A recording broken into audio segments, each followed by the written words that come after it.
This is When the Blind Truly See, written by Barrel Coops. Mazie woke ready to hate the day, until something wild blinked back at her from the garden. Morning arrived far too early. Mazie lay in the quaint cottage in the country, as her mother liked to call it, though to Mazie it felt like a prison. There was no good reason to be up at this hour. Her body needed more sleep. If Mum weren't dashing to work and leaving Grandad to babysit, she'd have stayed under the covers. Babysitter. Ridiculous. She'd be 13 in 4 days. Practically an adult. As if to prove the universe had it in for her, Mum had just announced she couldn't go into town this weekend. The car needed its MOT, which meant Mazie was stranded in a remote Scottish valley, a mere 8 miles from her friends and a world away. Unfair didn't begin to cover it. "I hate the summer holidays," she told Boo-Boo. The threadbare teddy flopped on her pillow. "At least you never let me down." Boo-Boo, as usual, had no opinion. Mazie kept muttering anyway. No internet worth speaking of. No phone signal unless she hiked a mile up the hill for a flicker of bars. What was the point? Why had they moved? What was wrong with town? Resigned, she swung her legs out of bed. If Grandad reached the bathroom first, she'd never get her shower. She shrugged on a dressing gown, grabbed clean clothes and yanked back the curtains. That's when she saw it. A sleek, muscular shape crouched in the garden, motionless and electric. Mazie's breath snagged. In a flash, the creature rose, legs coiled, spine aligned, tail poised and struck. A rat screeched. In seconds, the Scottish wildcat melted away with its prize, leaving Mazie staring at the empty patch of grass. She'd never seen a real wildcat. She wasn't sure anyone she knew had. And yet one had just hunted in her garden. Who would believe it? The next morning she sprang up before her alarm could finish buzzing and darted to the window, heart thudding. It was still dark outside. She hardly cared. That brief glimpse of Scotland's most elusive predator had lit something in her. The house was quiet. Mum and Grandad had their own orbits. Mazie had no one to tell. Pale light seeped through her dated princess curtains as she slipped on her dressing gown and fixed on the garden. The grass had grown wild, a sanctuary for the 5 hens that pottered there. The rats were back, bold little thieves already nosing at the feeder. Surely the wildcat wouldn't resist. He'd come. She felt it in her bones. Minutes stretched. Nothing moved. By lunch, her eyes burned. Bed called to her like a siren, but what if the wildcat appeared the moment she left? She wolfed down Grandad's microwaved mac and cheese and raced back to her post. Twilight slid into dusk. Still nothing. At last the Scottish night settled over the cottage and she surrendered, falling into bed with Boo-Boo clutched tight and disappointment pressing on her ribs. Wednesday she was up before the alarm. Dawn was only a grey seam on the horizon. Still in her pyjamas she crept to the window. Rats already pried at the chicken feeder. A smudge of movement stitched the shadows together, the wildcat. Her heart climbed into her throat, ears pricked, tail low, eyes fixed on the feasting rodents. Step, stillness. Step.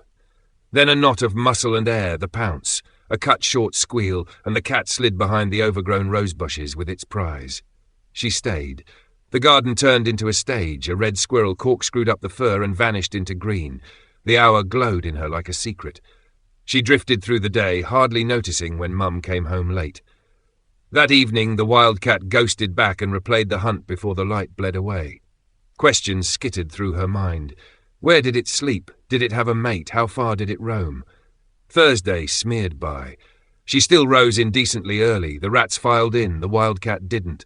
By night her chest felt heavy again. The cottage that had felt like a cell was beginning to open like a hidden door, but only when the cat came. Without it, the walls pressed in. Boo-Boo listened and said nothing. Friday arrived, hazy and still. She told herself not to hope and looked anyway. There it was, padding the fence line. Her pulse leapt. Did it recognize the pale oval of her face behind the glass? Did it care? A single rat twitched. The cat tensed, sprang and was gone. Less than a minute. No encore. She kept watch for hours. The garden stayed empty. Saturday. Her birthday. 13. The day should have meant phone calls, cake, loud pop songs. Instead, Mazie waited for the one creature that had taken hold of her thoughts. She was up before the light, heartbeat keeping time with her hope. Dawn spilled across the yard in a thin wash. The rats were already working the grain. a flicker in the grass. A tawny shape eased out of the tall stems. Her breath hitched. He was back. Only something was different. The wildcat moved slower, purposeful, protective. He wasn't a he at all. Two small, wobbly shadows trailed her. Kittens, ears too big for their heads. Mazie pressed a hand to her mouth as warmth flooded her chest. The mother paused, scanned, guided. When one kitten toddled too far, she nudged it back with her nose. Every check, every touch made Mazie's gaze ache with wonder. The hunt was swift. A rat, a blur, a lethal snap. The mother set the prize down for her young. One kitten nibbled, unsure. The other sniffed and recoiled. Mazie ached to whisper through the glass, "Happy birthday, I'll keep you safe." But she didn't dare move. The moment felt fragile enough to break on a breath. Time slowed to the beat of her heart. At last, the mother lifted what remained and flowed back into the grasses, kittens bumping after her in an awkward, endearing trot. Only then did Mazie taste salt and realize she was crying. For so long she'd felt trapped, lonely, overlooked. And yet, in that quiet, breathless minute, the wildcat had given her a gift no party could match, a doorway into the hidden life humming all around her, if she would only look. She sat on the edge of her bed, wiped her cheeks, and let a shaky smile settle. 13 at last, a milestone she'd imagined for years, yet watching the wildcat reveal her young felt like stepping into a new part of herself. The room that had been a cell now seemed to breathe.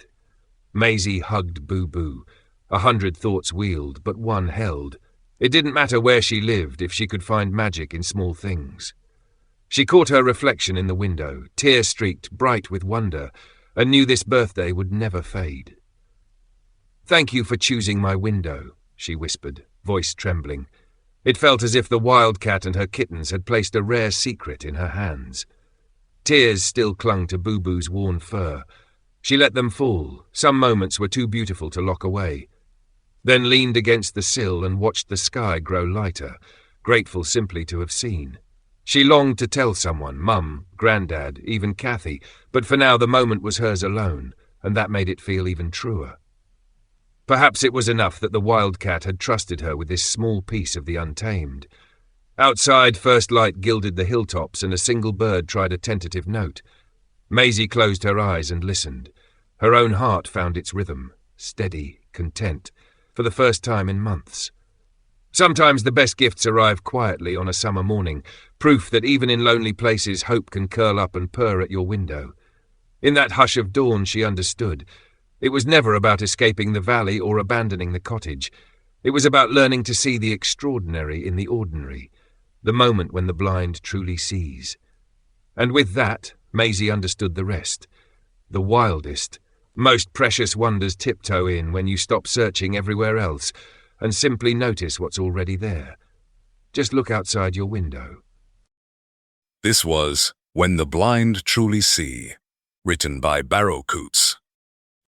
I hope you enjoyed my short story. Please hit the subscribe button so you don't miss the next one. I have written over 500 short stories over the years under many pen names. I will be updating these and recording them under the Barrowcoots name. I will be listing them on YouTube as fast as we can get them recorded.